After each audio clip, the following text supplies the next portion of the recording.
துவங்குகின்றது. அதிகாலை ஒழுக்கம் என்றால் என்ன? அதிகாலை ஒழுக்கம் என்பது நம் குழந்தை தூங்கி எழும் பொழுது முதலில் தன் சுத்தம் செய்ய சொல்லித்தர வேண்டும். அதன் பிறகு நாம் உண்ணும் உணவானது இறைவன் கொடுத்த வரம். அவ்வுணவினை ஒழுக்கத்துடனும் கீழே விழாமலும் சாப்பிட வேண்டும் என்று சொல்லித்தர வேண்டும். அதன் பிறகு குழந்தைகளை தினமும் இறைவனை பிரார்த்தனை செய்ய வேண்டும் என்ற பழக்கத்தினை நாம் அவர்களுக்கு பழக வேண்டும். அதன் பிறகு சாலை ஒழுக்கம். சாலை ஒழுக்கம் என்றால் என்ன? சாலை ஒழுக்கம் என்பது சாலையில் நாம் செல்லும் பொழுதும் அல்லது வாகனத்தில் பயணிக்கும் பொழுதும் நாம் செல்லும் பாதையில் இடது புறமாக தான் செல்ல வேண்டும் என்றும் அவர்களுக்கு அறிவுறுத்த வேண்டும். அதன் பிறகு நாம் வருகிறோம் என்றால் வரும் பாதையில் இடது புறமாக தான் வர வேண்டும். அதன் பிறகு சாலைகளில் எந்தவித விளையாட்டும் விளையாடாமல் செல்ல வேண்டும் என்னும் முக்கிய கருத்தினை குழந்தைகளுக்கு அறிவிக்க வேண்டும். அதன் பிறகு பள்ளி பேருந்து ஒழுக்கம். பள்ளி பேருந்து ஒழுக்கம் என்றால் என்ன? பள்ளி பேருந்து ஒழுக்கம் என்பது பள்ளி பேருந்தில் நம் குழந்தைகள் பயணிக்கும் பொழுது பேருந்தின் ஜன்னல்களில் கைகள் கலை இவைகளை வெளியே விடாமல் பயணிக்க வேண்டும் என்னும் பழக்கத்தை நாம் அவர்களுக்கு அறிவுறுத்த வேண்டும்.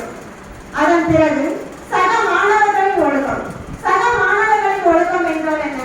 சக மாணவர்களின் ஒழுக்கம் என்பது நம் குழந்தைகள் நம்மிடம் இருக்கும் நேரத்தை விட அவர்கள் அவர்களுடைய நண்பர்களிடமே அதிக நேரம் செலவழிக்கின்றனர். அவ்வாறு இருக்கையில் நம் குழந்தைகள் அவர்கள் நண்பர்களுடன் சரியான முறையிலும் எதை பெறலாமலும் பேச்சு தோரணையுடன் பேச வேண்டும் என்ற பழக்கத்தை அவர்களுக்கு நாம் சொல்லிக் கொடுக்க வேண்டும். அதன் பிறகு ஆசிரியர்களிடம் ஒழுக்கம். ஆசிரியர்களிடம் ஒழுக்கம் என்றால் என்ன? நம்முடைய பார்வையாக திகழ்பவர் ஆசிரியரே. ஏன் நம்முடைய பார்வையாக திகழ்கிறார் ஆசிரியர் என்று கூறுகையில் நாம் எங்கேயாவது வெளியில் செல்கிறோம் என்றால் ஏதோ ஒரு எழுத்து அல்லது ஏதோ ஒரு வார்த்தை கூட நமக்கு தெரியவில்லை என்றால் அங்கு நாம் பார்வையற்றவர்களாகவே திகழ்கிறோம். அவ்வாறு நம் பார்வையாக திகழும் நம் ஆசிரியர்களிடம் மிக மிக ஒழுக்கமாக நடந்து கொள்ள வேண்டும் என்று பெற்றோர்களாக நாம் நம் குழந்தைகளுக்கு சொல்லித்தர வேண்டும். அதன் பிறகு பெரியோர்களிடம் ஒழுக்கம். பெரியோர்களிடம் ஒழுக்கம் என்றால் என்ன? நம்முடைய குழந்தைகள் பெரியோர்களிடம் பேசும் விதம். நம் வீட்டிற்கு பெரியோர்கள் வருகை புரியும் போது அவர்களுக்கு முதலில் தண்ணீர் கொடுக்க வேண்டும் என்ற பழக்கத்தை நாம் சொல்லித்தர வேண்டும். அதன் பிறகு அவர்களிடம் கலந்துரையாட வேண்டும் என்ற பழக்கத்தை கொண்டு வர வேண்டும். அதன் பிறகு பெரியவர்களிடம் பேசும் தோரணையும் நன்னடத்தையும் சொல்லித்தர வேண்டும். அதன் பிறகு அவர்களுடைய பிறந்த நாட்கள் ஏதாவது ஒரு நல்ல நாட்களில் பெரியவர்களின் காலில் விழுந்து ஆசீர்வாதம் வாங்கும் பழக்கத்தினை நாம் அவர்களுக்கு பழக வேண்டும். அதன் பிறகு குழந்தைகள் மண்ணில் பிறந்த எல்லா குழந்தைகளும் நல்ல குழந்தைகளே. ஆனால் அந்த குழந்தை நல்லவர்களாகவும் தீயவர்களாகவும் நம்முடைய வளர்ப்பு. அதன் பிறகு நல்ல சுற்றுச்சூழ்நிலை. அவ்வாறு இருக்கையில் நல்ல குழந்தைகளாக உருவாக்க நல்ல சூழ்நிலையும் நாம் உருவாக்கி தர வேண்டும். அதன் பிறகு குழந்தைகளை களிமண் எனலாம். ஏன் குழந்தைகளை களிமண் எனலாம்? களிமண்ணாகிய குழந்தைகளை நாம் சாதாரண பொம்மையாகவும் அல்லது தெய்வ சிலையாகவும் உருவாக்கலாம். இது நம் கையிலே உள்ளது. அவ்வாறு இருக்கையில் சாதாரண பொம்மையாக உருவாக்காமல் தெய்வ சிலையாக உருவாக்க முயற்சி செய்வோம். அதன் பிறகு எதுவும் அறியாமல் இருக்கும் குழந்தைகளை அனைத்தும் அறிய வைக்கும் கருவியாக நாம் சிறந்து விளங்குவோம் என்று கூறி என் உரையை முடித்துக் கொள்கிறேன். நன்றி, வணக்கம். அன்னை தமிழையும் வணங்குகிறேன். பிறந்து சிறந்த மொழிகளிலே சிறந்தே சிறந்த மொழியாகிய என் தாய் மொழிக்கு என் மன கண்களில் பூத்த மல்லிகை பூவை காணிக்கையாகி என் உரையை தொடங்குகிறேன். குழந்தைகளின் நலனுக்காக இவ்விழாவை சிறப்பாக ஏற்பாடு செய்து கொடுத்த மரியாதைக்குரிய திரு சுவாமிஜி அவர்களுக்கும் இப்பள்ளியை வழிநடத்தி செல்லும் தலைமை ஆசிரியை அவர்களுக்கும் என்னுடன் பணிபுரியும் சக ஆசிரியர்களுக்கும் மற்றும் பெற்றோர்களுக்கும் என் முதற்கண் வணக்கத்தை தெரிவித்துக் கொள்கிறேன். இப்பொழுது நான் பேச வந்துள்ள தலைப்பு செல்போன், டிவி மற்றும் வீட்டு பாடம் எழுதுதல் படித்தல் தொடர்பாக. செல்போன் கைபேசி என்பது ஒரு கையடக்க ஆபத்து. எப்பவுமே நம்ம கூட நம்ம கையில வச்சுருக்கிற ஒரு ஆபத்தான கருவி. நிலா நிலா ஓடிவா நில்லாமல் ஓடிவா என்று அம்மாவின் பாடலை கேட்டு குழந்தை சோறு சாப்பிட்ட காலம் சென்று இன்று சோறு ஊட்டுவது அம்மாவா பாட்டியா என்று முகத்தை கூட நிமிர்ந்து பார்க்காமல் செல்போனில் முகத்தை பார்த்து கொண்டிருக்கும் குழந்தைகள் எவ்வாறு செல்போனிலும் தொலைக்காட்சியிலும் மூழ்கி கிடக்கிறார்கள் என்பதை பார்ப்போம் வாருங்கள். ஃபர்ஸ்ட் பாயிண்ட், பழைய காலகட்டம், இப்பொழுது இருக்கின்ற நவீன காலகட்டம். அதாவது ஒரு 20 வருடங்களுக்கு முன்பு இந்த மாதிரி செல்போன் அதிகமா இல்ல, தொலைக்காட்சி அதிகமா இல்ல. ஊர்ல யார் வசதியா இருக்கிறாங்களோ அவங்க கிட்ட தான் செல்போனு டிவி இருக்கும். மற்றவங்க கிட்ட மற்ற வீட்டுலாம் அதிகமா இருக்காது. இப்போ ஒரு வீட்டுல 4 பேர் இருக்கிறாங்கனாக்க 4 பேருக்குமே ஸ்மார்ட் போன் இருக்கு, பிளஸ் நெட் கனெக்ஷன் இருக்கு. ஸோ இதெல்லாம் என்னன்னாக்க நம்ம அதிகமா செல்போனால பாதிக்கப்பட்டிருக்கிறோம்.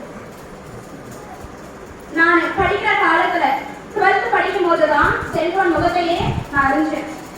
அப்ப எங்க தாத்தா வந்து செல்போனு எல்லார்கிட்டையும் அப்ப வந்து சின்னதா பட்டன் போன், அந்த போனுடைய ரேட் கூட எனக்கு நல்லா ஞாபகம் இருக்கு, 1200 ரூபாய். நெக்ஸ்ட், அடம் பிடிக்கும் குழந்தைகள். குழந்தைகள் வந்து எதற்கெல்லாம் அடம் பிடிக்கிறாங்க வீட்டுல? சாப்பிட, தூங்க, நெக்ஸ்ட் எழுதுறது கூட அடம் பிடிக்கிறாங்க. நான் இந்த ஹோம்வொர்க் எழுதணும்னா நான் கொஞ்ச நேரம் போன் பார்த்துட்டு தான் எழுதுவேன், போன் பார்க்காம எழுத மாட்டேன், படிக்க மாட்டேன். நான் சாப்பிடணும்னா போன் பார்த்துட்டே தான் சாப்பிடுவேன். போன் கீழே பார்த்துட்டே இருக்கிறாங்க. நெக்ஸ்ட் என்ன பண்றாங்க? ஊட்டுறது யாருமே தெரியல, அம்மா ஊட்டுறாங்களா பாட்டி ஊட்டுறாங்களா அப்படின்னு குழந்தைக்கு தெரியல. அந்த அளவுக்கு அவங்க செல்போன்ல மூழ்கி இருக்கிறாங்க. ஊட்டிகிட்டு இருக்கிறவங்க செல்போன் பார்த்துக்கிட்டே தான் ஓட்டுறாங்க, அதை சொல்லுங்க. அடுத்த, குழந்தைகள் முன்பு செல்போன் உபயோகப்படுத்துவது. பெற்றோர்களாகிய நீங்கள் வந்து தயவு செஞ்சு குழந்தைகள் முன்பு வந்து செல்போனை யூஸ் பண்ணாதீங்க. நம்மளே பார்க்கலாம் அப்படின்னு சொல்லிட்டு அவங்களுக்கு அந்த மாதிரி சிந்தனைகள் எல்லாம் வரும். அதனால குழந்தைகள் வந்து வீட்டுல தனியா இருக்கிறதுக்கு அலோவ் பண்ணாதீங்க. எப்பவுமே உங்களோட இருக்கவும், அவங்களுடைய அண்ணன் தங்கச்சி அவங்களோட இருந்து விளையாடுறதுக்கும் அலோவ் பண்ணணும். கிளாஸ்ல பார்த்துருக்கேன் நான், நிறைய குழந்தைங்க என்ன பண்றாங்கன்னாக்க தேவையில்லாதெல்லாம் சொல்றாங்க. மிஸ் நான் நோட் விட்டு வந்துட்டேன், நான் ஹோம்ஒர்க் நோட் விட்டேன் அப்படின்ட்டு அதை சொல்லிடுறாங்க. மிஸ் நானே பென்சில் விட்டுட்டு வந்துட்டேன், ஜாமெட்ரி பாக்ஸ் மிஸ் நான் விட்டுட்டு வந்துட்டேன் அப்படின்ட்டு நிறைய எழுதுறாங்க. இதெல்லாம் என்ன காரணம்னாக்கா நிறைய அவங்க அந்த சிந்தனைகளை வந்து செல்போன்லயும் தொலைக்காட்சியிலையும் விடுறதுனால தான் அவங்களுடைய நிறைய இந்த மாதிரி காரணம் இல்லாத அழுகைகள் இதெல்லாம் வர்றதுக்கு காரணமாயிடுது. மரத்தடியிலும் மைதானத்திலும் ஓடி ஆடிய குழந்தைகளை பார்ப்பது மிகவும் அரிதாகிவிட்டது. இப்ப எங்கேயாவது பார்க்க முடியுதுங்களா? குழந்தைங்க வந்து வீட்டுக்கு வெளியே விளையாடுற மாதிரி எங்கேயாவது பார்க்க முடியுதுங்களா? இல்ல. ஏன்னா நம்ம தான் செல்போன் கொடுத்துட்டீங்க முடக்கி வச்சுக்கிறோம். அதனால என்ன பண்றது? வெளியே வர்றது அவங்க வீட்டுக்குள்ளேயே உட்காந்துட்டு செல்போன் நோடுறாங்க, செல்போன் பாக்குறாங்க, இல்லைன்னா டிவி போட்டு டிவியில உட்காந்துடுறாங்க. பழைய காலத்துல எல்லாம் என்ன செய்வாங்கனாக்க, ஃபார் எக்ஸாம்பிள் நானே கூட நான் படிக்கிற வயசுல எல்லாம் கூட்டாஞ்சோறு செஞ்சு ஒரு 4 பேரா சேர்ந்துப்போம். சேர்ந்துட்டு உங்க வீட்டுல அரிசி எடுத்துக்குவாங்க, உங்க வீட்டுல எண்ணெய் எடுத்துவாங்க. நம்ம சின்னதா சொப்பு தெரியும்னு நினைக்கிறேன், சின்னதா சொப்பு இருக்கும், அதை வச்சு 3 கல் வச்சு அடுப்பு வச்சு சாப்பாடு செஞ்சு அதுல ஒரு மகிழ்ச்சி கிடைக்கும். ஆனா இப்ப அந்த மாதிரி செஞ்சு சாப்பிடுறாங்களா?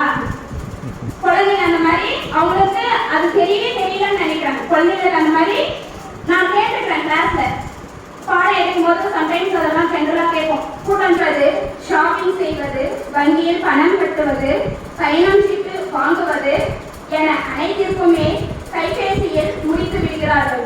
இது ஒரு வகையில் நல்லது என்றாலும் காலையில் கண் விழித்து இரவு தூங்கும் வரை சில சமயங்களில் இரவு தூங்காமல் கூட கைபேசியிலும் சமூக ஊடகங்களிலும் மூழ்கி இருப்பது மிகவும் தவறு. இது உடலுக்கு மிகுந்த பாதிப்பை உருவாக்கும். நைட்ல தொலைக்காட்சி என்ன குடிப்போதைக்கு டெய்லி காசு கொடுத்து குடிப்போதைய உள்ள கழிக்கிறாங்க. செல்போனுக்கு 3 மந்த்ஸ் ஒரு டைம், 6 மந்த்ஸ் ஒரு டைம் ரீசார்ஜ் பண்ணிட்டு போதைய உள்ள கழிக்கிறாங்க. அவ்வளவுதான் வித்தியாசம். இப்பொழுது 3வது நபராக இருந்த கைபேசி இன்று முதல் நபராக நம்மை ஆக்கிரமித்து கொண்டுள்ளது. நம்மளால போன் இல்லாம வெளியே போக முடியுங்களா? பைசா இல்லாம கூட வெளியே போயிடலாம். ஏன்னா பைசா போன் இருக்கு. பஸ் ஏறினா கூட என்ன பண்றோம்? நாங்க கூகுள் பே பண்ணிடுறோம். ஜஸ்ட் டீ சாப்பிட கூட நாங்க கூகுள் பே பண்ணிடுறோம் அப்படின்னு சொல்லிட்டு கூகுள் பே பண்ணிடுறோம். பைசா இல்லாம கூட வெளியே போறாங்க. ஆனா போன் இல்லாம வெளியே போக முடியுதுங்களா? இல்ல. அந்த மாதிரியான காலகட்டத்தில் தான் நம்ம இருக்கோம். இந்த அனுபவத்தால் கற்றுக்கொண்ட விஷயங்களில் படுகளவு கூட செல்போன் தர முடியாது. ஃபார் எக்ஸாம்பிள், ரீசெண்டா என் கிளாஸ்ல நடந்த ஒரு இன்சிடென்ட். லஞ்சுக்கு அப்புறம் ஆஃப்டர்நூன் மேல ஒரு குழந்தை எனக்கு வந்து கேட்டாங்க, மிஸ் நான் ரெஸ்ட் ரூம் போகணும் அப்படின்னு. சரிம்மா போயிட்டு வாங்க நான் அனுப்பிச்சேன். கொஞ்ச நேரம் கழிச்சு குழந்தை வரல. 5 மினிட்ஸ் ஆச்சு குழந்தை வரல. 10 மினிட்ஸும் ஆச்சு குழந்தை வரல. அப்புறம் கொஞ்சம் கிளாஸ்ல போல்டா இருக்கவங்க, அம்மா குழந்தை போனாங்க அதுல போயிட்டு பாருங்க அப்படின்ட்டு சொல்லி அவங்க அனுப்பிச்சுடுறாங்க. அவங்களுக்கே அவங்க தேடி பார்த்து மிஸ் அவங்க இல்லை அப்படின்னு வந்து சொல்லிட்டாங்க. எங்க போயிருப்பாங்க அப்படின்னு எனக்கு கொஞ்சம் ஷாக் ஆயிடுச்சு. சரி நம்மளே போய் பார்ப்போம்ட்டு கிளாஸ் விட்டு வெளியே வரேன். மெதுவா நடந்து வராங்க. ஏமா எங்க போயிருந்த? ஏன் இவ்வளோ நேரம் ஆச்சு? ரெஸ்ட் ரூம் தான் போன நீ கேட்டு ஏன் இவ்வளோ நேரம்? உனக்கு ஏதாவது வயிறு ப்ராப்ளமா? வயிறு ஏதாவது வலிக்குதா? ஏதாவது ப்ராப்ளம் ஆயிருக்கா அப்படின்ட்டு கேட்குறேன். அவங்க எதுவுமே கேட்கல. மிஸ் அப்படின்றாங்க. சைலண்ட் மிஸ் சைலண்ட் ஆயிடுவாங்க. திரும்ப 3வது டைம் நான் எதுவும் பண்ண மாட்டேமா சொல்லுமா அப்படின்னு கேட்குறேன். அதுக்கப்புறம் அவங்க சொல்ற வார்த்தை, மிஸ் உண்மையை சொன்னா விட்டுருவீங்களா? மிஸ் உண்மையை சொன்னா விட்டுருவீங்களா அப்படின்ட்டு கேட்குறாங்க. இது வந்து குழந்தைய பாராட்டக்கூடிய விஷயம். அந்த இடத்துல அவங்களுக்கு தெரிஞ்சிருக்குது, நம்ம இந்த இடத்துல உண்மையை சொன்னா மிஸ் உண்மையை வந்து சொன்னாங்கன்னா மிஸ் வந்து நம்ம எதுவும் செய்ய மாட்டாங்க அப்படின்ட்டு அந்த பாயிண்ட் வந்து அவங்களுக்கு தெரிஞ்சிருக்குது. நாங்களும் கிளாஸ்ல சொல்றோம் உண்மையை தான் பேசணும். தப்பு செஞ்சாலுமே நான் தப்பு செஞ்சுட்டேன் அப்படின்னு சொல்லிட்டு ஒத்துக்கணும். மிஸ் நான் தப்பே செய்து எனக்கு தெரியவே தெரியாது அப்படின்ட்டு நாங்களும் அப்பப்போ சொல்றோம். அந்த மாதிரி சொல்லக்கூடாது. கிளாஸ்ல நாங்களும் சொல்லியிருக்கோம். அதோட பேரண்ட்டும் சொல்லியிருக்கோம். அவங்க வீட்டில் பேரண்ட்டும் சொல்லியிருக்கோம். தப்பு செஞ்சியா ஒத்துக்கணும், உண்மையா பேசணும் அப்படின்ட்டு. அப்புறம் அவங்க சொல்றாங்க, மிஸ் உண்மையா சொன்னா விட்டுருவீங்களா அப்படின்னு கேட்குறாங்க. சரிம்மா சொல்லுமா, நான் எதுவும் செய்ய மாட்டேன், நான் திட்ட மாட்டேன் சொல்லுமா அப்படின்னு. அந்த குழந்தை சொல்றாங்க, மிஸ் நான் ரெஸ்ட் ரூம் போனேன், அங்கே போயிட்டு வந்தேன் மிஸ். வர இடத்துல அப்பா அம்மா கேரம் போர்டு விளையாடுனாங்க. அதை கொஞ்ச நேரம் அங்கேயே நின்று பார்த்து சொன்னேன் அப்படின்னு. அப்புறமா இது அந்த நேரத்தில் எனக்கு சிந்திக்கக்கூடிய விஷயமா இல்லை சிந்திக்கக்கூடிய விஷயமா அப்படின்ட்டு தெரியல. ஆனா யோசிக்கக்கூடிய விஷயம். பரவாயில்ல, குழந்தைக்கு உண்மை அந்த உண்மைன்ற வார்த்தைக்கான அர்த்தம் வந்து அந்த இடத்துல தெரிஞ்சிருக்குது. அப்ப நம்ம சொல்ற அதை பத்தி சொல்ற வார்த்தைகள் வந்து ஏதோ ஒரு இடத்துல குழந்தைங்களுக்கு யூஸ் ஆகுது அப்படின்ட்டு அந்த இடத்துல தெரிஞ்சுக்கணும். இதெல்லாம் வந்து நம்ம தொலைக்காட்சியும் கற்றுக் கொடுக்கணுங்களா? சொல்லுங்க, தொலைக்காட்சியும் தொலைபேசியும் கற்றுக் கொடுக்கணுங்களா? கண்டிப்பா கிடையாது. அது வந்து நமக்கு இதை வந்து நம்ம அனுபவத்தாலும் நம்ம பெண்களால் பார்க்கக்கூடிய செயற்பாடு மட்டுமே இதெல்லாம் கற்றுக்க முடியும். செல் தோன்றும் பல மணி நேரங்களில் சில மணி நேரம் ஒதுக்கி மண் தோண்டி மரம் நடுவதற்கு பிள்ளைகளுக்கு கற்றுக் கொடுக்க வேண்டும். உலகத்தை விட்டு தனியே பிரிந்து வாழ்கிறோம். போன் நம்ம மட்டும் கையில் இருந்ததாக நம்ம கையில உலகமே இருக்குது அப்படின்னு சொல்லிட்டு நிறைய பேர் யோசிச்சுட்டு போனை எந்த நேரமும் கையில வச்சுருக்காங்க. நான் இப்போ ரீசெண்டா கிருஷ்ணகிரி போனேன். ஈவினிங் டைம் கிருஷ்ணகிரி போயிட்டு ரிட்டர்ன் வரேன். பஸ் ஏறிட்டு எங்களோட ஒரு 2 ரிலேட்டிவ்ஸ் இருந்தாங்க. அவங்க எப்பறம் நம்ம பஸ் ஏறுவோம், பஸ் ஏறினாலே போன் எடுத்துக்கலாம் அப்படின்னு இருந்திருக்காங்க போல இருக்குது. எனக்கு அதிகமாக மொபைல் யூஸ் பண்ண பிடிக்காது. தேவைக்கு அதிகமாக நான் யூஸ் பண்ண மாட்டேன். ஏன் யூஸ் பண்ணாலே 10 மினிட்ஸ் 15 மினிட்ஸ் இவ்வளோதான் யூஸ் பண்ண மாட்டேன். பஸ் ஏறிட்டோம், அவங்களும் ஏறி உட்காந்துட்டாங்க. அவங்க ஃபோன் எடுத்தாங்க. பஸ்ஸில் ஏறி பார்க்குறேன், ஒருத்தர் கையில் இல்லாத ஆண்ட்ராய்டு மொபைல். அதுவும் ஆஃப் பண்ணி கூட வைக்கல. கூகுளில் பார்க்கறது, யூடியூப்பில் பார்க்கறது, அது இன்னதான் பார்ப்பாங்க. நிறைய சிந்தனை வந்துச்சு. இன்னும் பார்ப்பாங்க, இன்னும் இருக்கும் அந்த மொபைலில். ஆக்சுவலி நான் அதிகமாக ஃபோன் யூஸ் பண்ணாதனால எனக்கு தெரியல, எனக்கு தெரியல. இன்னதான் பார்ப்பாங்க, இப்படியெல்லாம் யூஸ் பண்ணுறாங்க. இதனால அவங்களுக்கு ஏதாவது ஹெல்த் ப்ராப்ளம் வராதா அப்படின்ட்டு நான் நிறைய யோசிச்சேன். எனக்கு ஒரு மைனஸ் ப்ராப்ளம். எப்பவுமே பஸ் ஏறினா நான் சைலண்டாக இருக்க மாட்டேன். பக்கம் யாராவது இருக்காங்களான்னு பார்ப்பேன் பேசுறதுக்கு. அவங்க பேசுறதுனால நானே வாயை கொடுத்து பேச ஆரம்பிச்சேன். அன்னைக்கு பார்த்து யாருமே இல்லை. இருக்கிறாங்க பஸ்ஸாக தான் எல்லாரும் ஃபோன் யூஸ் பண்ணுறாங்க. நானும் சைடில் பார்க்குறேன், இந்த சைடில் பார்க்குறேன், பின்னாடி பார்க்குறேன். எல்லாருக்கிட்டையும் ஃபோன் தான் இருக்குது கையில். சரி, முன்னாடி ரெண்டு பேரும் உட்காந்து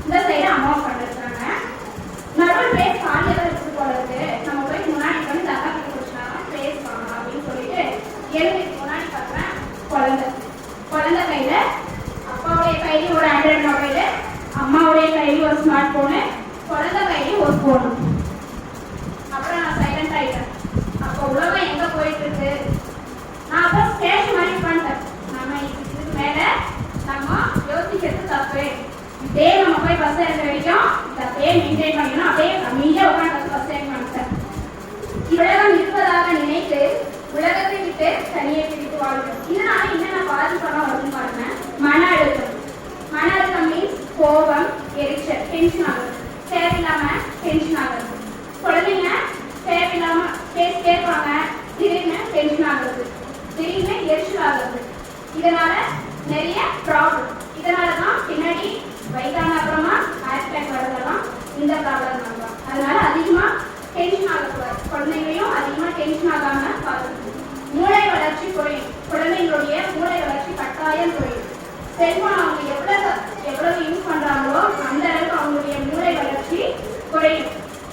10 வயசுல எப்படி இருக்கணுமோ அந்த ஏஜுக்கான அவங்களுடைய யோசனை பண்ற அந்த திறன், சிந்திக்கக்கூடிய திறன் வந்து இருக்காது.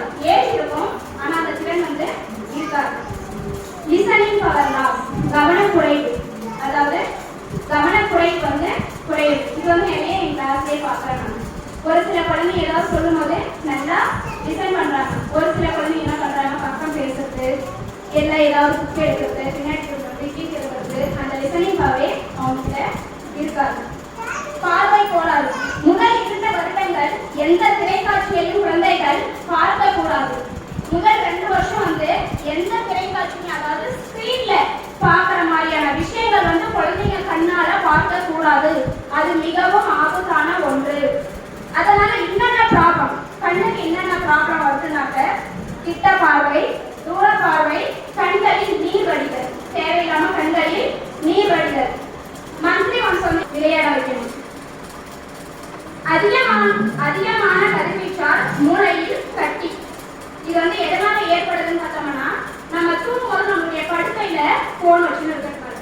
நம்மளுடைய படுக்கையில எக்காரணம் கொண்டோ மொபைல் வைக்கக்கூடாது. செல்போனில் ஏற்படும் கதிரியக்கம் மூளையில் மோசமான விளைவுகளை ஏற்படுத்துகிறது. அதாவது அந்த செல்போன்ல ஏற்படுகின்ற அந்த கதிரியக்கம் வந்து நம்மளுடைய மூளையை வந்து டைரக்டா பாதிக்கும் அப்படின்னு சொல்லிட்டு சயின்டிபிக் ரிசர்ச்லேயே சொல்றாங்க. அதனால நம்ம தூங்குறதுக்கும் மொபைல் நம்ம வைக்கிற இடத்துக்கும் குறைந்தது 5 அடியாவது டிஸ்டன்ஸ் இருக்கணும். கிட்ட வச்சுட்டு படிக்கிற வச்சுட்டு தூங்கக்கூடாது. அதிகரிப்பது, உட்கார்ந்து செல்போன் பார்த்துட்டே இருந்தா உடல் எடை அதிகரிக்காம என்ன பண்ணணும்? அதிகரிக்குமா? கண்டிப்பா அதிகரிக்கும். நம்ம எப்பவுமே சுறுசுறுப்பா இருக்கணும். ஏதோ பார்க்கலாம், ஏதோ ஒரு நேரத்துல கொஞ்சம் நேரம் பார்க்கணும். எப்பவுமே கொஞ்சம் சுறுசுறுப்பா நம்மளுடைய ஹெல்த்தை மெயின்டைன் பண்ணோம்னாவே நமக்கு எந்த டிசீஸுமே நமக்கு அவ்வளவு சீக்கிரமா வராது. செல்போனில் இருந்து வருகின்ற கதிர்வீச்சு வந்து குழந்தைகளை நேரடியாக பாதிக்கின்றன. தடுப்பு முறைகள் எப்படியெல்லாம் இதை வந்து நம்ம தடுக்கலாம், அதாவது குழந்தைகிட்ட வந்து செல்போன் அவாய்ட் பண்ணுறதுக்கு எப்படியெல்லாம் நம்ம என்னென்ன மெத்தடெல்லாம் நம்ம ஃபாலோ பண்ணணும். குழந்தைகள் முன்பு பெற்றோர்கள் செல்போன் உபயோகப்படுத்துவதை தவிர்க்க வேண்டும். குழந்தைங்க முன்னாடி பேரண்ட் வந்து செல்போன் உபயோகப்படுத்துறத குறைச்சிக்கணும். சுத்தமாக அவாய்ட். எனக்கு அதிகமாக இதை வந்து என்னுடைய இதுக்காக சொல்ல, எனக்கு வந்து அதிகமாக கொஞ்சம் மொபைல் யூஸ் பண்ணுற பழக்கம் இல்லாதனால என்னுடைய குழந்தைகளும் அதே போல தான் இருக்காங்க. அவங்க மொபைல் எங்கே இருக்கு, நம்ம அதில் கொஞ்சம் நேரம் பார்க்கலாம், அந்த மாதிரி யோசிக்கவே மாட்டாங்க. மொபைல் ஹோம்ஒர்க் பார்க்கணுன்னா கூட, அம்மா நான் மொபைல் எடுத்து ஹோம்ஒர்க் பார்த்துக்கிறேன் அப்படின்ட்டு என்னுடைய பர்மிஷன் கேட்டு தான் அவங்க மொபைலே எடுப்பாங்க. என்னுடைய பர்மிஷன் இல்லாமல் என்னுடைய மொபைலே எடுக்க மாட்டாங்க. இங்கேருந்து நான் ஸ்கூல் போயிட்டு 8 மணி வரைக்கும் கூட என் ஃபோனை ஹேண்ட் பேக்கில் எடுத்து பல நாள் நான் எடுத்துருக்குறேன். எங்கள் குழந்தைங்க ஃபோன் டிவி என்ன கூட கொஞ்சம் நேரம் பார்ப்பாங்க, டிவி பார்ப்பாங்க, எழுத்து முடிச்சுட்டு கூட கொஞ்சம் நேரம் பார்ப்பாங்க. ஆனால் நான் ஃபோன் எடுத்து கேம்ஸ் விளையாடுறதோ இல்லை கூகுளில் சர்ச் பண்ணுறதோ, இந்த ஃபர்ஸ்ட்டில் ஸ்டார்டிங்கில் கொஞ்சம் லைட்டாக பார்த்துருந்தாங்க. இப்போ சுத்தமாகவே அவாய்ட் பண்ணிட்டாங்க. அவங்களுக்கு வெளியே போயிட்டு எப்படி விளையாடுறது, என்னெல்லாம் வேலை செய்யலாம், அதெல்லாம் கொஞ்சம் அந்த மாதிரி ப்ராக்டிஸ் வந்து அவங்களுக்கு கொடுக்க ஆரம்பிச்சதும் அவங்க ஃபோன் பார்க்கணுன்ற அந்த இதவே சுத்தமாகவே மறந்துட்டாங்க. ஃபோன் நம்ம இதெல்லாம் சர்ச் பண்ணுற அந்த ஐடியாவே அவங்களுக்கு எதுவுமே தெரிய மாட்டேங்குது. ஃபோன் வந்தால் கூட அம்மா ஃபோன் வருமா அப்படின்ட்டு உடனே எடுத்து வந்து கொடுப்பாங்க. நான் என்னுடைய குழந்தைங்களுக்கே ஃபோன் பண்ணும்போது ஃபர்ஸ்ட் ஸ்டாண்டர்ட் குழந்தைங்க எடுத்து பேசுறாங்க, மிஸ் நான் தான் மிஸ் பேசுறேன், இருங்க எங்க மம்மி கிட்ட கொடுக்குறேன். மம்மி இப்போ ரீசெண்டாக ஏதோ ஒரு மீட்டிங்காக ஃபோன் பண்ணேன். ஃபோனை நெட் வச்சுட்டு போயிட்டுறாங்க, செடி கொத்தி வச்சுட்டு போயிட்டு இருக்காங்க. ஃபோனை எடுத்து பாப்பா பேசு, மிஸ் இருங்க மிஸ் மம்மி வீட்டான போயிருக்காங்க, செடி கொத்துறவங்களுக்கு டீ காஃபி எடுத்துனாரு போயிருக்காங்க, நான் வந்தோடனே பேச சொல்கிறோம் மிஸ் அப்படின்றாங்க. என்னுடைய குழந்தைகள் ஒருத்தர் 3rd படிக்கிறாங்க, ஒருத்தர் 5th படிக்கிறாங்க. அதே இன்கமிங் கால் வந்தால் கூட அவங்க